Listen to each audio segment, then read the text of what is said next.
السلام علیکم ورحمۃ اللہ، میری آواز آ رہی ہے؟ وعلیکم السلام ورحمۃ اللہ وبرکاتہ۔ الحمد للہ رب العالمین، والصلاة والسلام علی اشرف الانبیاء والمرسلین، اما بعد، اعوذ باللہ من الشیطان الرجیم، من حمزہ ونفخہ ونفثہ، بسم اللہ الرحمن الرحیم، رب اشرح لی صدری ویسر لی امری واحلل عقدۃ من لسانی یفقہوا قولی، اللهم انفعنا بما علمتنا وعلمنا ما ينفعنا وزدنا علما.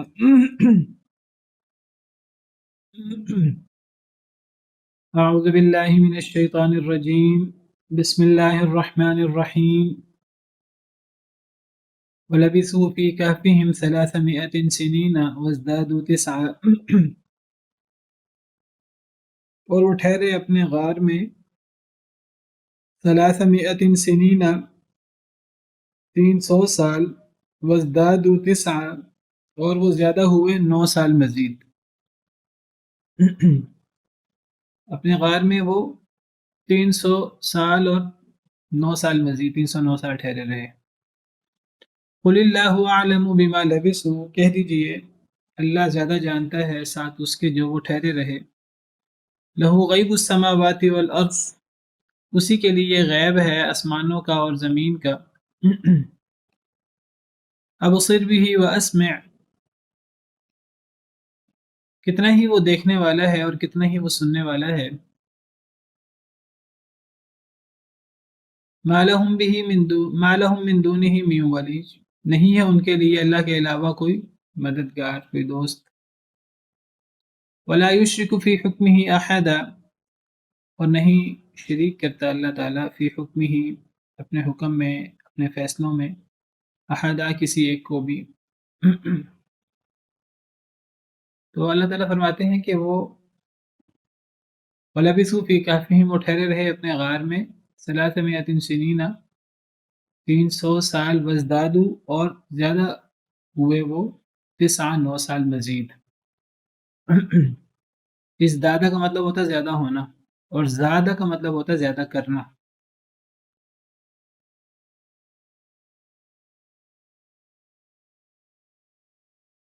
اس دادہ زیادہ ہونا باب افتعال ہے.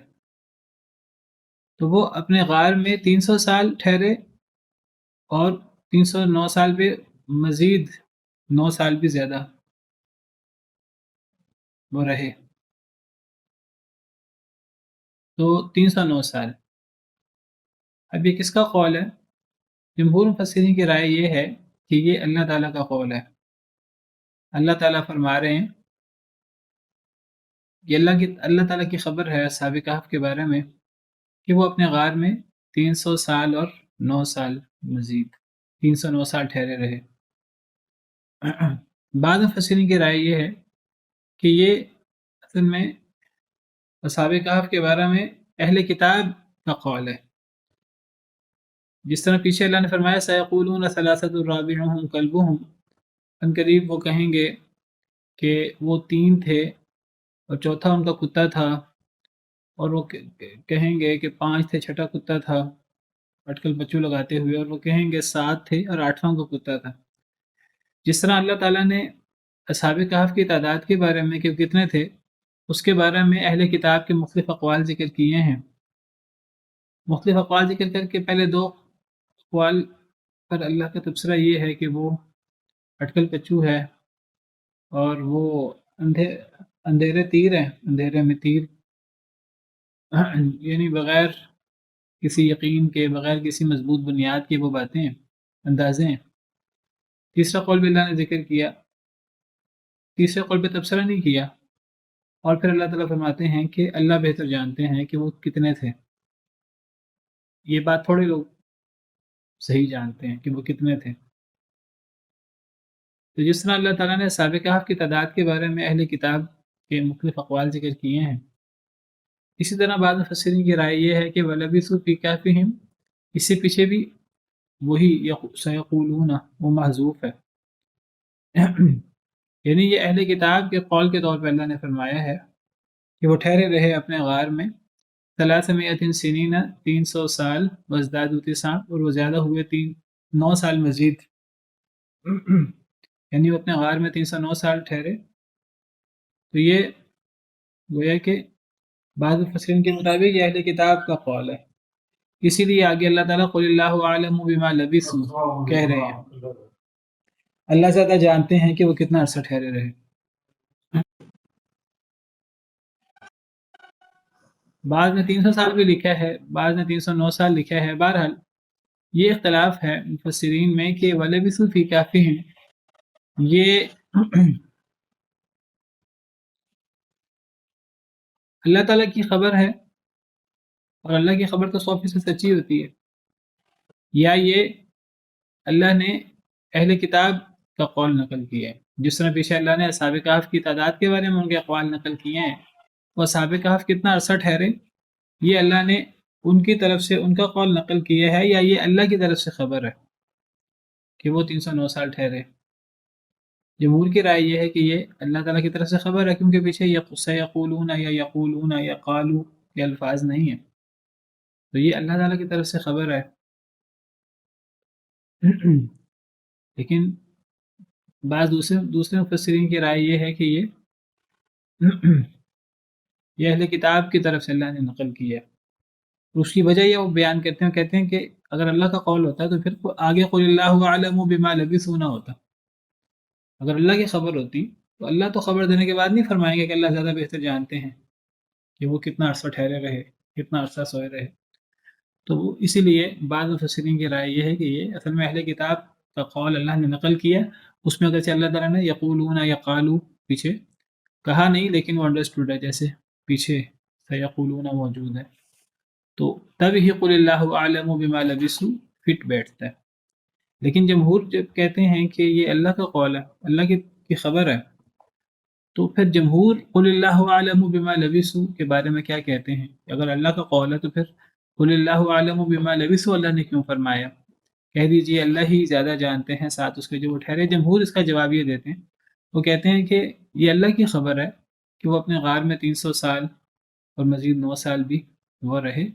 وہ کہتے ہیں یہ اللہ کی خبر ہے، اور پھر آگے اللہ نے پھر دوبارہ اس لیے یہ فرمایا ہے کہ اللہ بہتر جانتا ہے کتنا عرصہ وہ ٹھہرے رہے، کہ اگر اللہ تعالیٰ کی اس خبر پر کوئی اہل کتاب میں سے کفار مکہ میں سے کوئی اعتراض کرے، نہیں جی وہ تو 309 سال نہیں ٹھہرے، وہ تو 300 سال ٹھہرے ہیں، یا وہ تو کم و بیش کوئی اور مدت بیان کرے، اس اللہ کی بیان کی گئی مدت کے بارے میں شکوک و شبہات کا اظہار کرے، تو آپ ان سے کہیں کہ اللہ زیادہ جانتے ہیں کہ کتنا عرصہ ٹھہرے رہے، لوگ تو زیادہ بہتر نہیں جانتے، تو اللہ کی بات ہی سچی ہے. تو وہ پھر قل اللہ عالم بما لبثوا کو اس معنی میں وہ لیتے ہیں. اگر کوئی اللہ کی دی گئی خبر پر کوئی اعتراض کرے، شک و شبہ کرے، تو اس کو یہ جواب دیا جائے کہ اللہ سے بہتر اس بات کو اور کون جان سکتا ہے، کوئی نہیں جان سکتا. لہو غیب السماوات والارض، اس کے لیے تو غیب ہے آسمانوں کا اور زمین کا، وہ تو آسمان و زمین کا غیب بھی جانتا ہے. تو وہ اصحاب کہف کتنا عرصہ ٹھہرے رہے، ان کو موت دی یا نیند دی وہ اللہ نے دی، تو اللہ نہیں جانے گا تو کون جانے گا. جی یہ بھی ہو سکتا ہے اس میں یہ چیز میں نکال سکتے ہیں اللہ والوں میں آپ سے سوال پوچھیں. مثال کے طور پہ اس طرح کے جو سوالات ہوتے ہیں کہ وہ کتنے تھے، کتنے سال رہے، یہ ان کو جس طرح تعلق ہوئی تھی کہ یہ غار تھی یا ان کی ہڈیاں تھیں، اس طرح کے سوالات کو ڈسکریج کیا جاتا ہے اسلام میں، کیونکہ اس کی تفصیلات موجود نہیں ہیں. یہ بھی ہو سکتا ہے. ہاں ہاں، اصل میں اگر تو یہ اس کو اللہ کی خبر کہا جائے پھر تو گویا کہ یہ بات کی جا سکتی ہے کہ وہ 309 سال رہے، اگر یہ اللہ کی خبر ہے. اگر یہ اس سے مراد وہ جو بعض مفسرین کہتے ہیں کہ یہ اہل کتاب کا قول ہے، تو پھر اللہ بہتر جانتے ہیں کہ وہ کتنا عرصہ ٹھہرے. ٹھیک ہے، تو ویسے وہ کتنی تعداد تھی ان کی اور کتنا عرصہ ٹھہرے رہے، 300 سال ٹھہرے کہ 309 سال ٹھہرے، یہ تھوڑی بہت سالوں کی کمی بیشی سے کوئی بہت زیادہ فرق بھی نہیں پڑتا. نفس مسئلہ تو ثابت ہوتا ہے اور نفس مسئلہ وہ ہے جو اوپر ذکر ہو گیا کہ اللہ کا وعدہ سچا ہے، بعث بعد الموت کا، قیامت کا آنا یقینی ہے. اللہ قادر ہے اس پر کہ اللہ تعالیٰ جو لوگ فوت ہو چکے ہیں، ان کے جسم مٹی میں مل چکے ہیں، ہڈیاں تک بوسیدہ ہو گئی ہیں، تو اللہ تعالیٰ انہیں دوبارہ زندہ کرے اللہ اس پر قادر ہے، اللہ کے لیے کوئی مشکل نہیں ہے. اصل مقصود یہ ہے اس واقعے سے. تو اس قسم کے سوالات جن کے بارے میں واضح نہ ہو قرآن و حدیث میں، تو ان سوالات میں پھر اتنا گہرائی میں جانا ہی نہیں چاہیے، بحث و مباحثہ کرنا بھی نہیں چاہیے. اسی لیے پیچھے اللہ تعالیٰ نے فرمایا فلا تماری فیہم الا مراء ظاہرا، آپ نہ جھگڑا کریں ان سے اصحاب کہف کے بارے میں مگر ایک موٹا سا جھگڑا، ایک موٹی سی بات کریں، آپ ان سے زیادہ گہری بات کریں ہی نہ. ولا تستفتی فیہم منہم احدا، اور اصحاب کہف کے بارے میں ان سے، اہل کتاب سے کوئی سوال بھی نہ کریں.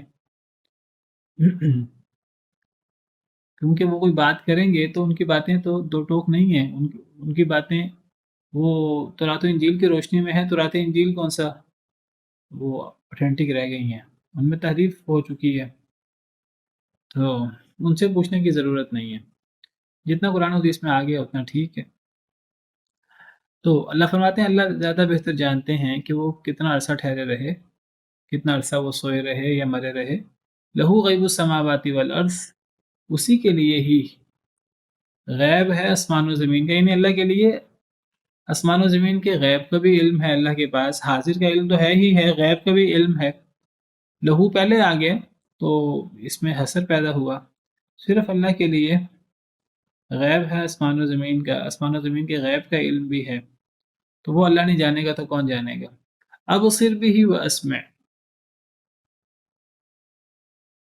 ابصر بھی و اسمع، ابصر بصر سے ہے دیکھنے سے، اور اسمع سننے سے ہے. تو یہ کیا صیغہ ہے ابصر بھی و اسمع؟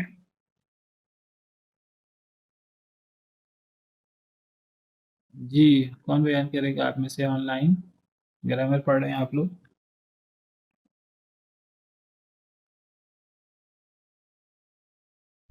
استاد محترم سوال ریپیٹ کر دیں ذرا، یہ وہ کون سا بیچ میں کوئی صیغہ بولنے ہے، لگا. کون سا صیغہ ہے ابصر بھی و اسمع؟ یہ آپشن تھا، اس میں لکھا ہوا ہے کہ یہ فعل امر کا صیغہ ہے دونوں، لیکن سمجھ نہیں آ رہی ہے. امر اگر باب افعال کا ہے لیکن ترجمہ اس کے مطابق نہیں بن رہا. ہاں یہ اصل میں ویسے تو افعل وزن ہے نا، تو افعل یہ باب فعال کے فعل امر کا وزن ہوتا ہے. باب فعال میں امر میں حمزہ قطعی آتا ہے. ایک تو افعل فعل امر میں آتا ہے، دوسرا جو ہے افعل بھی، یہ جو وزن ہے نا افعل بھی، یہ وزن تعجب کا ہے عربی زبان میں. عربی زبان میں اگر کسی بات پر بہت تعجب کرنا ہو تو اس کے لیے دو وزن آتے ہیں. ایک وزن آتا ہے ما افعلہ، اور ایک وزن آتا ہے افعل بھی. تعجب کے لیے عربی زبان میں دو طرح کے وزن استعمال ہوتے ہیں، چاہے وہ مجرد ہو چاہے وہ مزید فی ہو، جو بھی ہو. تو فعل تعجب، جو تعجب کرنے کے لیے دو وزن ہیں جو میں نے ذکر کیا آپ کے سامنے. ایک وزن ہے ما افعلہ، ما افعلہ، اور دوسرا وزن ہے افعل بھی. دونوں وزن ایسے ہیں جیسے یہ باب فعال ہے.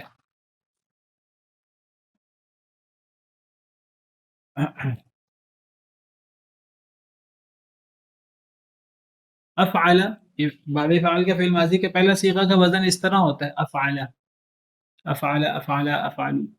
اور افعل یہ باب افعال کے فعل امر کا وزن اس طرح ہوتا ہے. لیکن یہ دونوں کس لیے آتے ہیں عربی زبان میں؟ تعجب کے لیے. تو اب ما افعلہ کا مطلب ہوتا ہے، اب جو بھی یہاں مثلا آئے گا، اگر ہم نے کہنا ہے کسی کے بارے میں کہ فلاں شخص کتنا رحم کرنے والا ہے یا کتنا تحمل والا ہے، تحمل کے لیے عربی زبان میں حلم آتا ہے. تو اب فاعل لام کی جگہ پر ہم حلم ہا لام میم لے آئیں گے تو کیا بنے گا؟ حلم سے اگر ہم نے ما افعلہ وزن بنانا ہے تو کیا بنے گا؟ ما أحلمه ما احلمہ، ما احلمہ. تو ما احلمہ کا مطلب اگر فعل تعجب کے معنی میں ہے، اگر تو ہم کہیں نہیں فعل تعجب نہیں ہے، یہ ما جو ہے یہ استفہامیہ ہے، کس نے اس کو تحمل والا بنایا، وہ تو سیاق و سباق سے پتہ لگے گا نا. لیکن اگر یہ تعجب کے معنی میں ہوگا سیاق و سباق کے اعتبار سے، اگر یہ سیاق و سباق کے اعتبار سے تعجب کے معنی میں ہوگا تو ہم پھر ما احلمہ میں ماں کو پھر نفی کے معنی میں، یا پھر ماں کو ہم کیا کے معنی میں یا جو کے معنی میں نہیں ہم لائیں گے. ہم پھر اس کا معنی تعجب کا کریں گے کہ وہ کتنا تحمل والا وہ کتنا تحمل والا ہے، کیا ہی زبردست تحمل رکھنے والا ہے وہ. اس صورت میں یہ جو ہوا نا، ویسے تو اگر آپ دیکھیں کہ یہ وزن جیسے میں نے کہا یہ باب فعال کا ہے، فعل ماضی کا ہے، تو ہو ضمیر تو گویا کہ مفعول کی ضمیر بن رہی ہے. لیکن یہ جو پھر ضمیر ہوتی ہے، یہ اگر یہ تعجب ہے تو یہ ضمیر پھر فاعل کے معنی میں ہوتی ہے. اگر ایک شخص کے بارے میں بات کرنی ہے، ایک مذکر شخص کے بارے میں، تو ما احلمہ، یا ما اگر ہم نے زید کے بارے میں بات کرنی ہے تو اس کو مفعول لاتے ہیں. ویسے ما احلم زیدن، زید کتنا تحمل والا ہے، یا ما احلمہ. اور اگر ہم نے کسی عورت کے بارے میں بات کرنی ہے تو اس کے لیے پھر کیا لائیں گے؟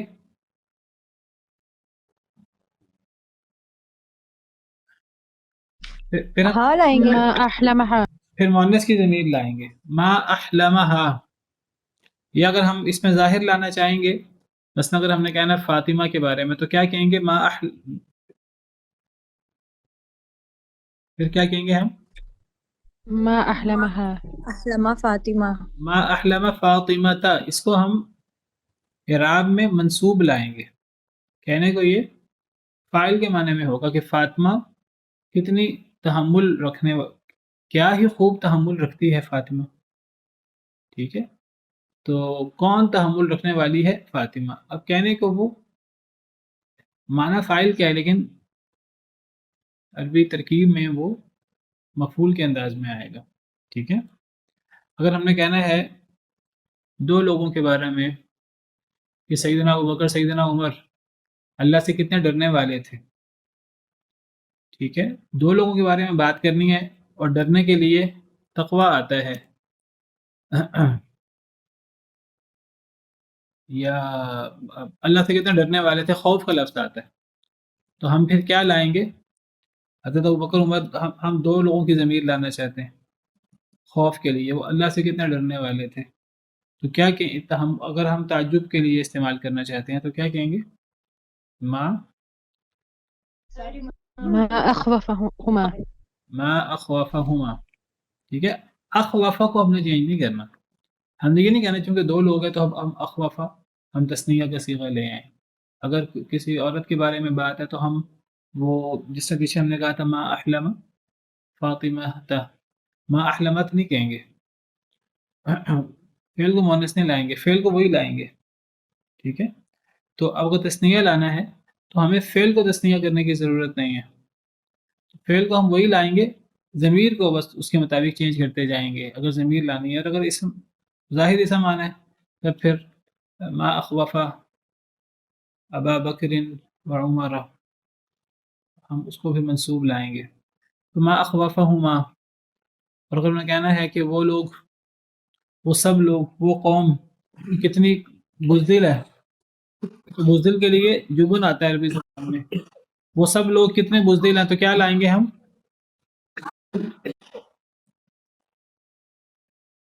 ما أجبنهم. ما اجبنہم.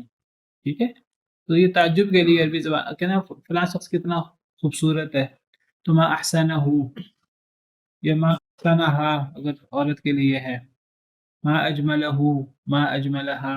ٹھیک ہے، تو ایک تو یہ انداز ہے ما افعلہ تعجب کے لیے. دوسرا انداز ہے افعل بھی. اب کہنے کو یہ باب افعال کا فعل امر کا وزن ہے، لیکن اس کا مطلب بھی وہی ہے جو مطلب ما افعلہ کا ہے. اور اس میں وہ جو کام ہے جس شخص کے بارے میں بات کر رہے ہیں وہ یہ ضمیر ہے. اگر وہ ایک شخص ہے تو ہم افعل بھی ہی کہیں گے، یا اس کی جگہ پر ہم اس کا نام لے آئیں گے. تو اگر ہم نے کہنا ہے کہ کتنا معزز ہے زید، اور ہم یہ والا وزن لانا چاہ رہے ہیں افعل والا، تو ہم کیا پھر لائیں گے؟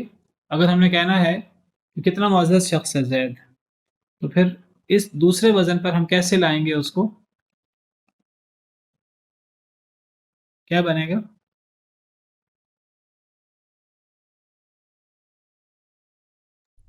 اکرم بزیدن.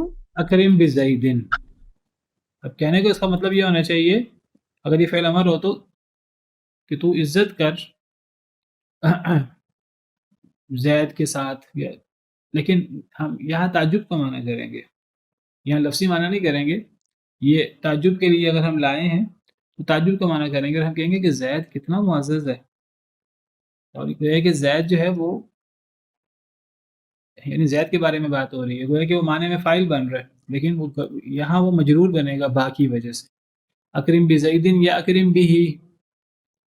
اور اگر ہم نے فاطمہ کے بارے میں بات کرنی ہے تو کیا کہیں گے؟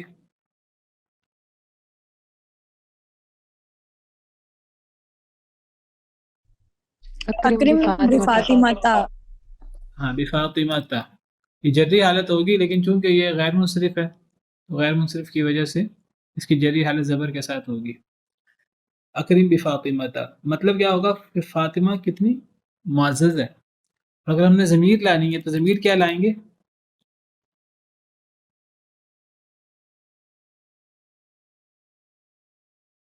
اکرم بہا. اکرم بہا، اکرم کو چینج نہیں کرنا، اکرم کو ہم نے مذکر مؤنث نہیں کرنا، ٹھیک ہے. اجمل بھی، ٹھیک ہے. تو اگر یہ آئے اب صر بھی، تو تعجب ہو تو پھر کیا معنی کریں گے ہم اس کا؟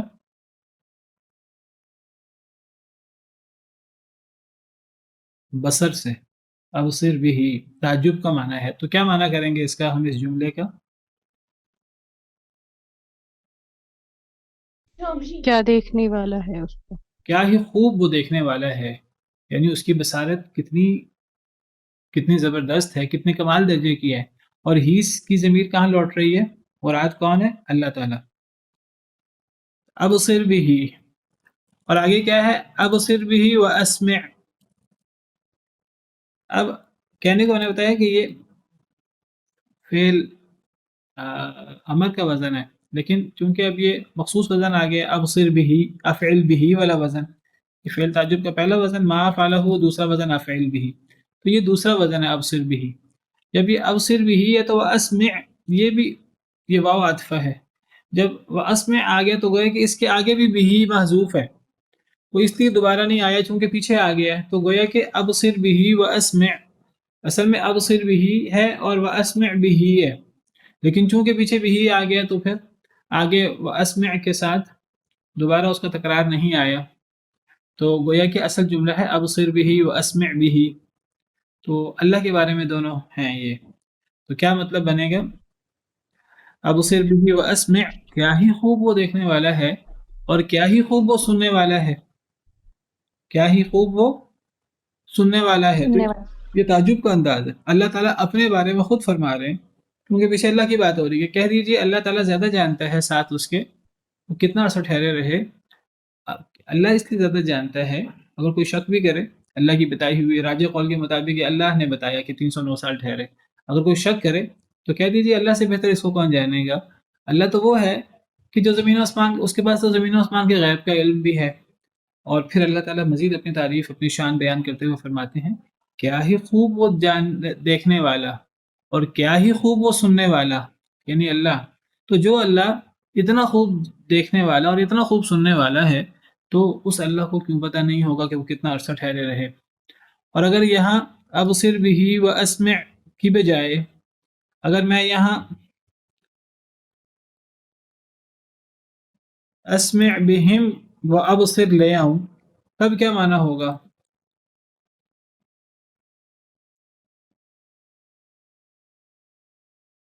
کیا ہی خوب سننے والے وہ، یعنی کہ جمع، اور کیا ہی خوب دیکھنے والے وہ.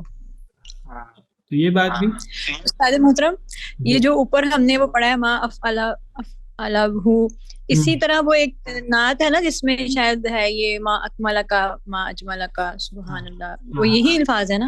جی جی ویسے ہی ہے. پھر یہ جو میں نے آپ کو دوسری مثال دی ہے نا وہ بھی قرآن میں موجود ہے. اسمع بہم و ابصر یوم یأتوننا، کیا مطلب ہوگا اس کا؟ سورہ مریم.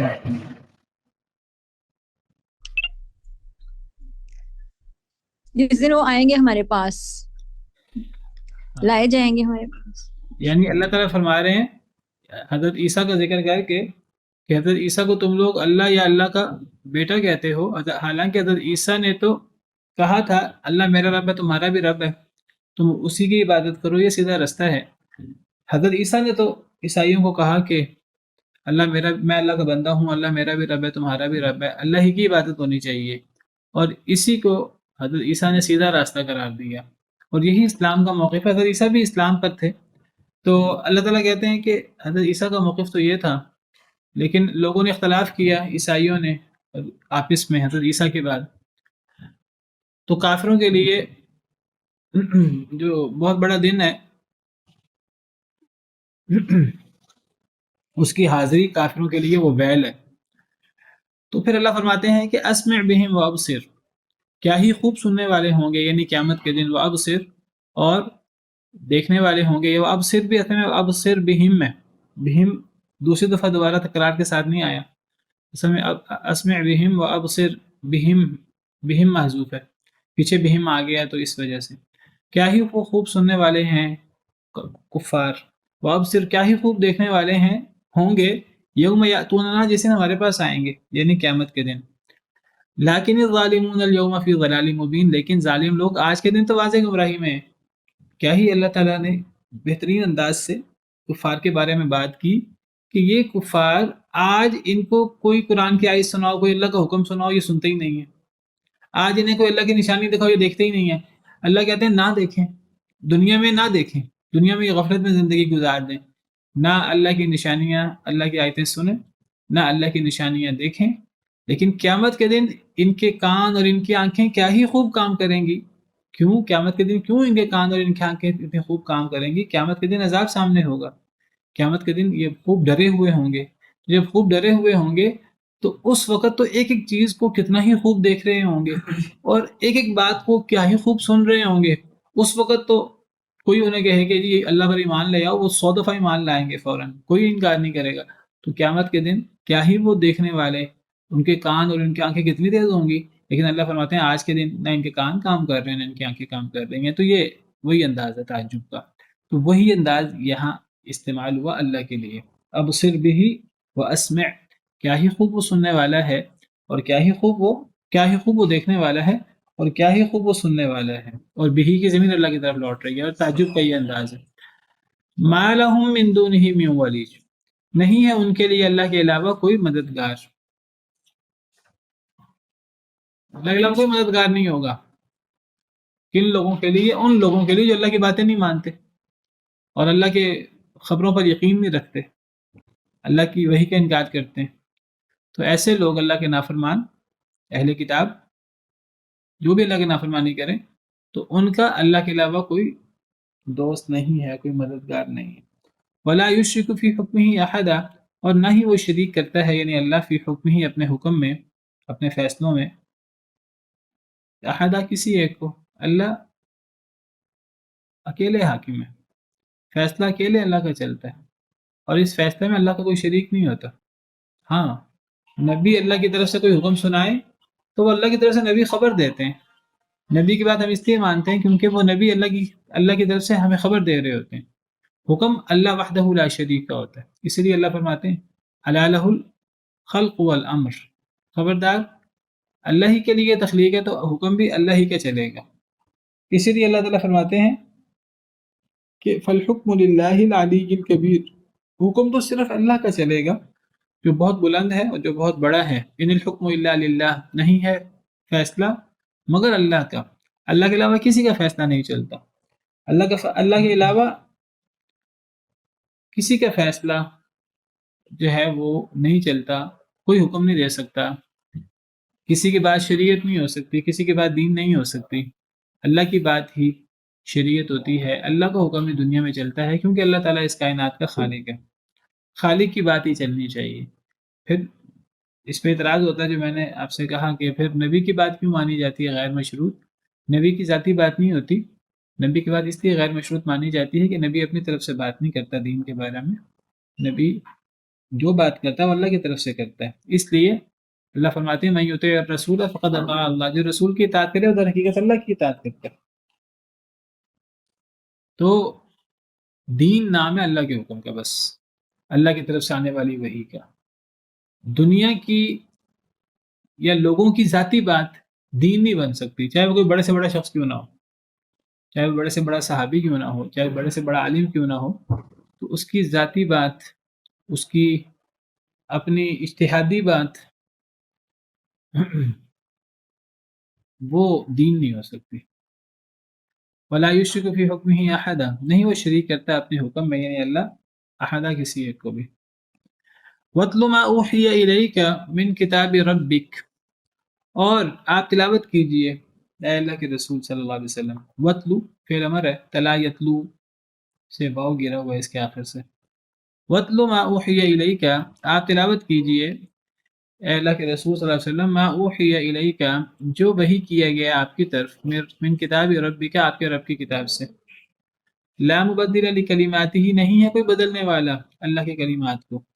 ولن تجد من دونہ ملتحدا، اور ہرگز نہیں آپ پائیں گے اللہ کے علاوہ کوئی جائے پناہ۔ تو وَاتْلُ مَا أُوحِيَ إِلَيْكَ، جو کچھ آپ پر آپ کے رب کی طرف سے وحی ہوا اس کی تلاوت کریں اپنے رب کی کتاب سے۔ کیا مطلب اس کا؟ مطلب یہ ہے کہ جو کچھ اللہ کی طرف سے وحی آئی ہے قرآن کی صورت میں، اس کی آپ تلاوت بھی کریں۔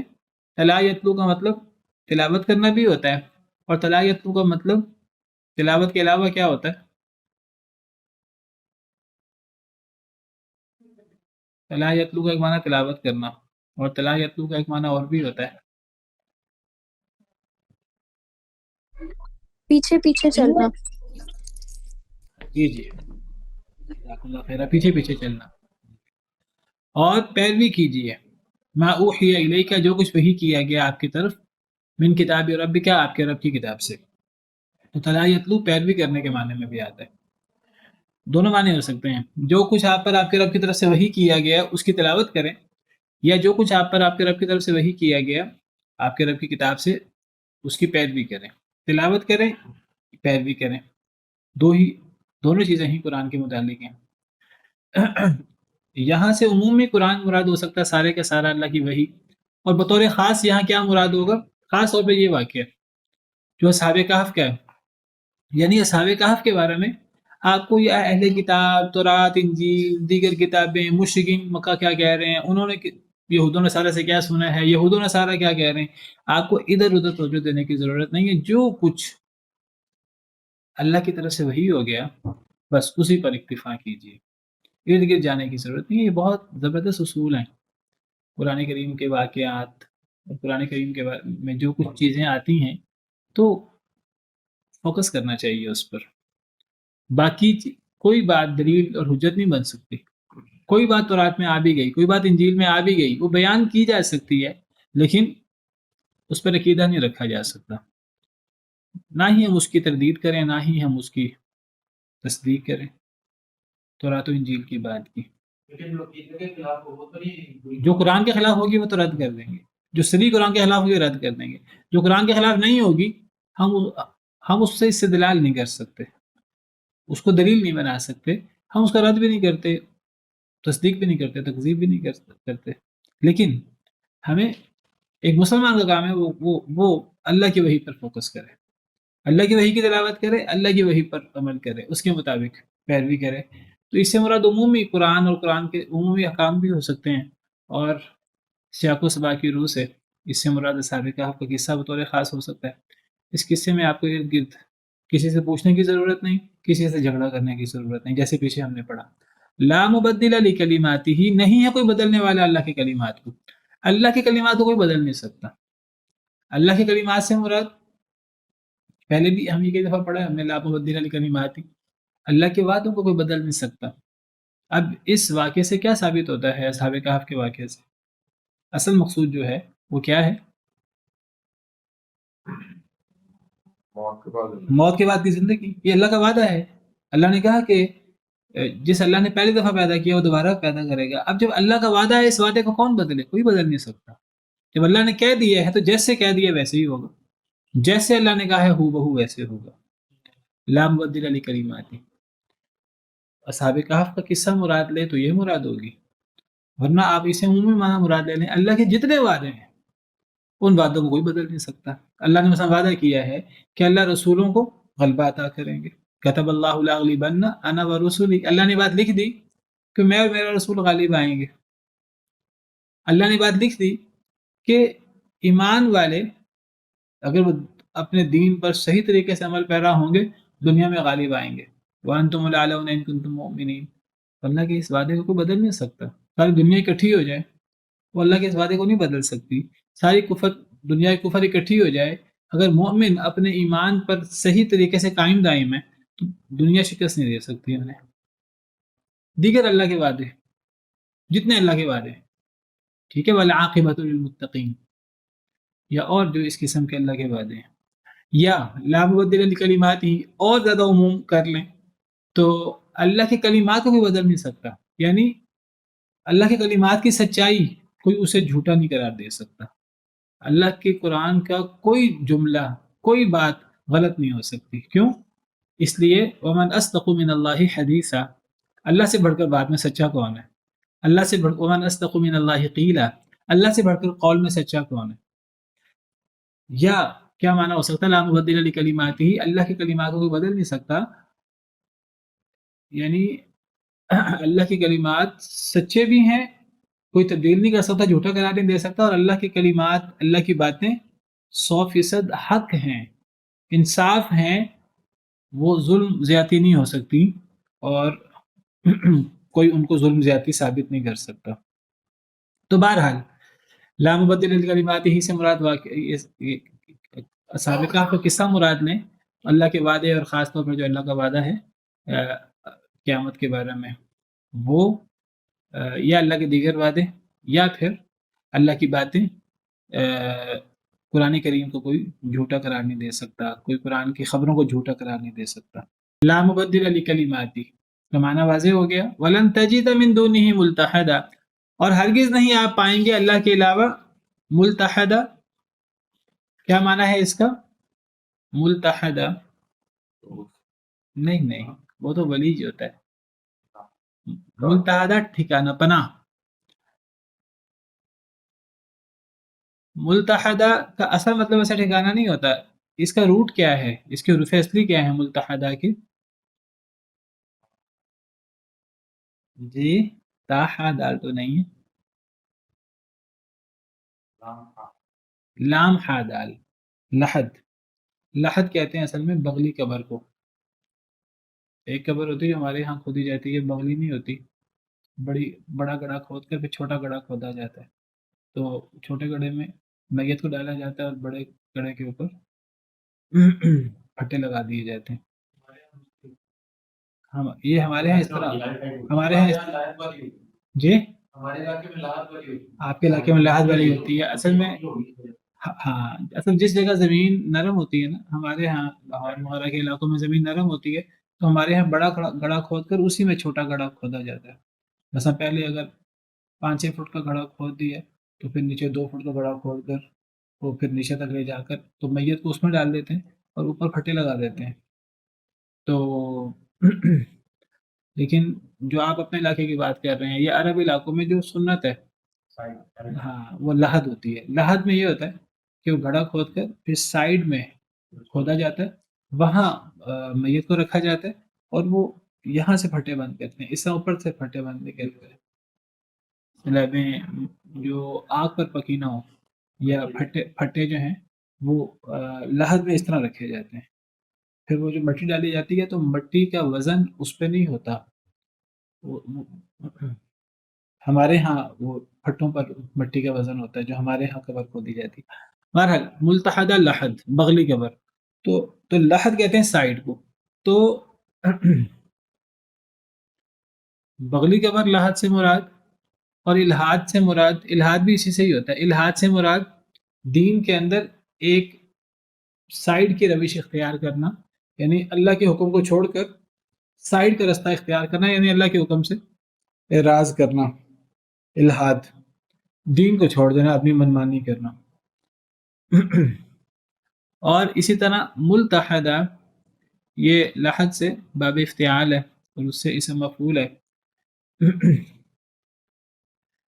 وزن اسم مفعول کا ہے، ویسے یہ اس میں ظرف ہے، مزید فی سے اس میں ظرف اسم مفعول کے وزن پر آتا ہے۔ تو ایسی جگہ جہاں کوئی سائڈ پہ ہو کے کوئی بندہ پناہ لے لے، بچ جائے کسی سے، ایک بندہ کسی جگہ جا رہا ہے، پیچھے دشمن آ جائے تو وہ کوئی پہاڑی رستہ ہے، وہ سائڈ پہ ہو کے کسی غار میں گھس جائے دشمن سے بچنے کے لیے، تو ملتحدہ جائے پناہ کے معنی میں بھی استعمال ہوتا ہے۔ تو یہاں یہ جائے پناہ کے معنی میں ہے۔ وَلَن تَجِدَ مِن دُونِهِ مُلْتَحَدًا، اور ہرگز نہیں آپ پائیں گے اے اللہ کے رسول صلی اللہ علیہ وسلم، من دونہ، اللہ کے علاوہ، ملتحدہ کوئی جائے پناہ۔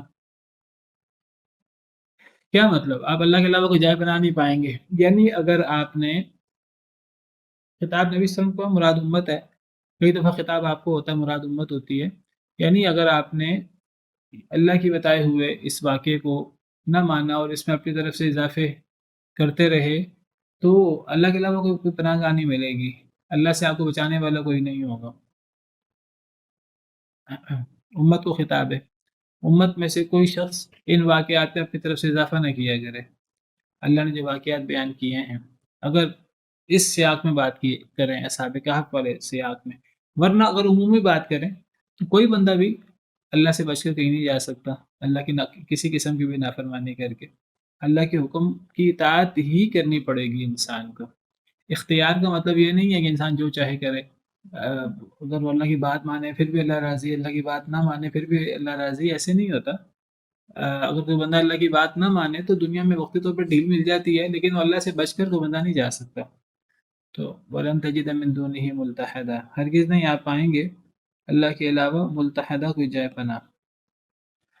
وَاصْبِرْ نَفْسَكَ مَعَ الَّذِينَ يَدْعُونَ رَبَّهُمْ بِالْغَدَاةِ وَالْعَشِيِّ يُرِيدُونَ وَجْهَهُ، اور روکے رکھیں اپنے آپ کو، وَاصْبِرْ، روکے رکھیں، نفس کا، اپنے نفس کو، صبر کا مطلب روکنا ہوتا ہے، کنٹرول کرنا ہوتا ہے، تو روکے رکھیں اپنے نفس کو، مع الذین، ان لوگوں کے ساتھ، وہ لوگ، یدعون، جو پکارتے ہیں، ربہم، اپنے رب کو، بالغداتی، صبح کے وقت، والعشی، اور شام کے وقت، یریدون وجہ، وہ چاہتے ہیں اس کی رضا، اللہ کی رضا، اللہ کا چہرہ۔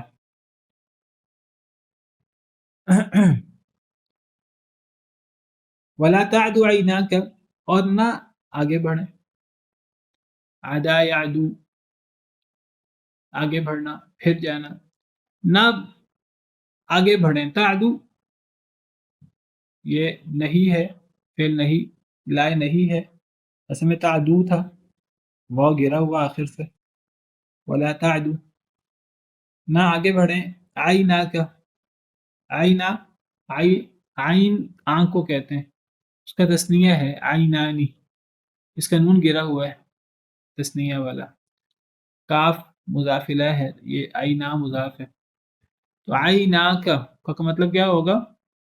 آپ کی دونوں آنکھیں، عین کی جمع عینا، عینانی، نون گرا ہوا مضاف ہونے کی وجہ سے، تو عینا کا، آپ کی، تو عینا کا، آپ کی دونوں آنکھیں، تعدو، کیونکہ آنکھ مونس ہے تو تعدو آگے نہ بڑھے، واحد مونس غائب کا صیغہ ہے، فعل نہیں، اور نہ بڑھے آپ کی دونوں آنکھیں، عنہم، ان سے، کن سے؟ ان لوگوں سے جو صبح شام اللہ کو پکارتے ہیں، اللہ کی رضا چاہتے ہیں، آپ کی آنکھیں ان سے آگے نہیں بڑھنی چاہیے۔ کیا مطلب؟ یعنی اصل میں بات کن لوگوں کی ہو رہی ہے؟ یہ ان غریب سادہ لوگ، مسلمانوں کی بات ہو رہی ہے کہ جو ایمان لے آئے اور ان کا کوئی دنیاوی سٹیٹس، کوئی دنیاوی مقام و مرتبہ نہیں تھا، تو وہ اللہ پر ایمان لے آئے، اب ان کا ساری تگ و دو، ساری ان کی محنت وہ اللہ کی رضا کی ہوتی تھی، وہ صبح شام اللہ کو پکارتے تھے۔ صبح شام اللہ کو پکارنے سے مراد صبح کے اذکار، شام کے اذکار جو بہت اہم ہے، صبح کی نماز، شام کی نماز جو بہت اہم ہے، اہم ترین نمازوں میں سے ہے۔ اللہ کی رضا تلاش کرتے ہوئے جو صبح شام اللہ کو پکارتے ہیں، تو آپ اپنے آپ کو ان کے ساتھ روکے رکھیں، آپ اپنے آپ کو ان کے ساتھ لگا کے رکھیں۔ آپ ان کو چھوڑ کر، جو مسلمان ہیں چاہے وہ غریب ہوں، دنیا کے اعتبار سے ان کا کوئی اسٹیٹس نہ ہو، آپ ان کو چھوڑ کر اپنی توجہ زیادہ مالدار لوگوں کی طرف نہ کریں، کفار کی طرف۔ اصل میں نبی کریم صلی اللہ علیہ وسلم پر ایمان لانے والے جو صحابہ تھے، تو ان میں زیادہ تر غریب لوگ تھے جن کا کوئی دنیا کا اسٹیٹس نہیں تھا۔ تو نبی کریم صلی اللہ علیہ وسلم ان سے بڑی محبت کرتے، ان کو اپنے پاس بٹھاتے، بڑی ان کی دلجوئی کرتے، اور آپ بڑی عاجزی انکساری کے ساتھ ان کے ساتھ پیش آتے۔ لیکن آپ کا دل یہ بھی ہوتا کہ آپ قریش کے سرداروں کو دعوت دیں۔ جب آپ قریش کے سرداروں کو دعوت دیتے تو ان کے اندر اکڑ ہوتی، تکبر ہوتا، انہوں نے آپ کی بات سنتے نہیں تھے، توجہ نہیں کرتے تھے۔ نبی کریم صلی اللہ علیہ وسلم چاہتے کہ اگر کوئی عرب قبائلی سسٹم کو آپ بہتر جانتے تھے، تو آپ سمجھتے تھے اگر ان میں سے کوئی سردار مسلمان ہو گیا تو اس کا سارا قبیلہ مسلمان ہو جائے گا۔ کوئی قبیلہ سردار مسلمان ہو جاتا تو باقی لوگ مسلمان ہو جاتے۔ مدینہ میں سردار مسلمان ہوئے تو پورا مدینہ تقریباً اکثر لوگ مسلمان ہو گئے۔ کئی ایسی مثالیں تھیں، اور یہ عربوں کے ہاں یہ چیز موجود تھی۔ تو آپ کی کوشش یہ ہوتی تھی کہ جو سردار اور مالدار قسم کے لوگ ہیں، اگر وہ ایمان لے آئیں تو ان کی وجہ سے بہت سے لوگ ایمان لے آئیں گے جن کی اپنی کوئی رائے نہیں ہوتی، یا جو ان کے پیچھے چلتے ہیں۔ تو آپ ان کو دعوت دینے کی کوشش کرتے، وہ آگے آگے ہوتے، آپ ان کو دعوت دینے کی کوشش کرتے تو کئی دفعہ وہ آپ کو کہتے، صرف انہوں نے ماننا تو ہوتا نہیں تھا، تو صرف آپ کو کہتے کہ اصل میں ہم آپ کے ساتھ اس لیے نہیں بیٹھتے، آپ کی بات اس لیے نہیں سنتے کہ آپ کے پاس غریب لوگ بیٹھے رہتے ہیں، ہم غریب لوگوں کے ساتھ بیٹھنا اپنی شان کے خلاف سمجھتے ہیں۔ اگر آپ نے ہمارے ساتھ بیٹھنا ہے، اگر آپ نے ہم سے بات چیت کرنی ہے، تو آپ کو ان لوگوں کو اپنے پاس سے ہٹانا ہوگا۔ تو نبی کریم صلی اللہ علیہ وسلم کے سامنے جو مقصد کہ جی اگر یہ لوگ مسلمان ہو گئے تو بہت سارے لوگ مسلمان ہو جائیں گے، آپ کے سامنے یہ مقصد تھا۔ آپ کبھی بھی یعنی غریبوں اور باقی لوگوں کے ساتھ اٹھنے بیٹھنے میں آپ کبھی کوئی عیب محسوس نہیں کرتے، کوئی آر محسوس نہیں کرتے تھے، لیکن آپ سمجھتے کہ چلو میں ان سرداروں کے کہنے پر وقتی طور پہ غریبوں کو ہٹا دیتا ہوں اپنے پاس سے، دعوتی مقصد کے لیے۔ آپ نے ایسا کرنا چاہا، اللہ نے روک دیا آپ کو۔ اللہ نے کہا ان غریبوں کے کو اٹھا کر آپ ان کفار سرداروں کو دعوت نہیں دے سکتے۔ تو آپ اپنے آپ کو روکے رکھیں، لگائے رکھیں ان لوگوں کے ساتھ جو صبح شام اللہ کو پکارتے ہیں، اللہ کی رضا چاہتے ہیں۔ ان سرداروں کے پیچھے پڑنے کی، اگر سردار یہ کہتے ہیں کہ غریبوں کو اپنے پاس سے ہٹا دیں، اس کا مطلب یہ نہیں سرداروں کو دعوت نہ دیں، دعوت تو ہر ایک کو دینی ہے، چاہے کوئی غریب ہو چاہے کوئی مالدار ہو، مالدار کو بھی دعوت دینی، غریب کو بھی دعوت دینی، لیکن اگر مالدار آگے سے یہ شرط لگا دے کہ میں آپ کے ساتھ تب بیٹھوں گا جب آپ اپنے پاس سے ان غریبوں کو ہٹا دیں گے، ہم ان کے ساتھ بیٹھنا اپنی شان کے خلاف سمجھتے ہیں، اللہ نے کہا اس کی اجازت نہیں ہے۔ آپ ان کو دعوت دینے کی وجہ سے غریبوں کو اپنے پاس سے ہٹا نہیں سکتے۔ اور یہ بات قرآن کریم میں کئی جگہ اللہ نے بیان فرمائی، جس سے اسلام کو پتہ لگتا ہے کہ اسلام کتنا قدردان ہے اپنے ماننے والوں کا، اللہ اپنے ماننے والوں کے کتنے قدردان ہے، چاہے دنیا میں ان کا کوئی مقام نہ ہو۔ تو اللہ کہتے ہیں کہ میرے بندوں کو جو میری رضا چاہتے ہیں، کہ مجھے راضی کرنے کے لیے صبح شام اللہ کو پکارتے ہیں، اے نبی آپ بھی ان کے ساتھ ہی اٹھے بیٹھے، اور آپ ان کو اٹھا کر آپ ان سرداروں کو دعوت دینے کے لیے، چاہے آپ کا مقصد نیک ہے، آپ خود نہیں یہ چاہتے، سرداروں کے کہنے پر آپ میرے بندوں کو جو مجھے پکارتے ہیں، دنیا دار ان کو حقیر سمجھتے ہیں، آپ ان کو اپنے پاس سے ہٹا نہیں سکتے۔ آپ ان کو ہٹانے کی بجائے آپ ان کے ساتھ ساتھ رہیں، آپ اپنے آپ کو ان کے ساتھ لگائے رکھیں، آپ ان کے ساتھ اپنے نفس کو لگائے رکھیں، آپ ڈٹے رہیں ان کے ساتھ۔ وَاصْبِرْ نَفْسَكَ، روکے رکھیں اپنے نفس کو ان لوگوں کے ساتھ جو پکارتے ہیں اپنے رب کو، بالغداتی صبح، والعشی شام، یریدون وجہ، جو اللہ کی رضا چاہتے ہیں۔ اس سے ان غریب مسلمانوں کا مقام بیان ہوا کہ وہ دنیا کی نظروں میں چاہے کتنے ہی غریب کیوں نہ ہوں، دنیا کی نظروں میں ان کی کوئی وقت ہو کہ نہ ہو، اللہ کی نظروں میں ان کی کتنی شان ہے۔ اللہ نبی سے کہہ رہے ہیں کہ اے نبی آپ ان سے دور نہ ہوں، آپ ان کے ساتھ رہیں، ان کو اپنے ساتھ رکھیں، آپ اور وہ لازم و ملزوم ہوں۔ تو یہ ان کا مقام ہے، کیونکہ ان کے سامنے اللہ کی رضا ہے، اور اللہ نبی سے کہہ رہے ہیں کہ آپ اپنے آپ کو ان کے ساتھ روکیں۔ پھر اللہ فرماتے ہیں وَلَا تَعْدُ عَيْنَاكَ، اور نہ آگے بڑھیں، عَيْنَاكَ آپ کی نظریں، اے اللہ کے رسول صلی اللہ علیہ وسلم آپ کی نظریں ان غریبوں سے آگے نہ بڑھیں۔ تُرِيدُ زِينَةَ الْحَيَاةِ الدُّنْيَا کہ آپ چاہتے ہو دنیا کی زینت۔ نبی صلی اللہ علیہ وسلم دنیا کی زینت نہیں چاہتے تھے، وہ جو کفار تھے جن کو آپ دعوت دینا چاہتے تھے ان کی شرط یہ تھی کہ ان کو ساتھ نہیں بٹھانا۔ اللہ نے کہا کہ ان لوگوں، ان غریب مسلمانوں کو چھوڑ کر، ان سے نظریں پھیر کر آپ مالداروں کی طرف جائیں دعوت دینے کے لیے، یہ تو دنیاوی زیب و زینت ہے، اور یہ تو گویا کہ آپ دنیا کی زیب و زینت چاہتے ہیں۔ اللہ نے سختی سے منع کر دیا، نہیں۔ کفار بھی کہیں کہ ان غریبوں کو ہٹا دو، پھر ہم سنیں گے، شاید وہ سنتے اور شاید مان لیتے۔ اللہ نے فرمایا کہ یہ قابل برداشت نہیں ہے، ان غریبوں کو ہٹا کر بات نہیں ہو سکتی۔ جی عبس و اللہ کا بھی بالکل یہی موضوع ہے، وہاں بھی یہی چیز تھی۔ تو وہاں اصل میں نبی صلی اللہ علیہ وسلم دعوت دے رہے تھے قریش کے سرداروں کو، عبداللہ بن ام مکتوم آگے، نبینا صحابی، انہوں نے کوئی مسئلہ پوچھنا تھا، تو نبی کریم صلی اللہ علیہ وسلم نے ان کو ڈانٹا نہیں۔ نبی صلی اللہ علیہ وسلم کی صرف ماتھے مبارک کو بل آئے، ویسے بھی وہ دیکھ نہیں سکتے تھے، وہ نبینا صحابی تھے، تو نبی صلی اللہ علیہ وسلم کے ماتھے مبارک کو بل آئے، اپنی وجہ سے نہیں، سرداروں کی وجہ سے کہ یہ اٹھ جائیں گے، یہ ان کی وجہ سے ان کے ساتھ بیٹھنا نہیں چاہتے، تو آپ کے ماتھے مبارک کو بل آئے کہ یہ کیوں آگے ہیں، ابھی نہ آتے، بعد میں آ جاتے۔ تو اللہ نے نبی صلی اللہ علیہ وسلم کو تنبیہ فرما دی کہ آپ نے تیوری چڑھائی، آپ نے منہ پھیرا کہ آپ کے پاس ایک نبینہ آ گیا، وَمَا يُدْرِيكَ لَعَلَّهُ يَزَّكَّىٰ، شاید کہ وہ پاک ہوتا۔ آپ کی بات کا فائدہ، عبداللہ بن ام مکتوم تھے وہ صحابی، وہ تو آپ کی بات سے فائدہ اٹھاتے ہیں، چاہے وہ غریب ہیں تو کیا ہوا، تو وہ تو آپ کی بات سنیں گے، آپ سے مسئلہ پوچھیں گے، آپ جو جواب دیں گے وہ اس کے مطابق عمل کریں گے، وہ فائدہ اٹھائے گا۔ اما من استغنی، رہا وہ شخص جو بے نیاز ہے، یہ قریش کے سردار، آپ ان کو دعوت دیتے ہیں، یہ نہیں مانتے، کیا پتہ مانتے کہ نہیں مانتے، ابھی تو نہیں مان رہے، یہ بے نیاز ہیں۔ اما من استغنی فانت له تصدی، آپ اس کے پیچھے پڑے ہوئے ہیں۔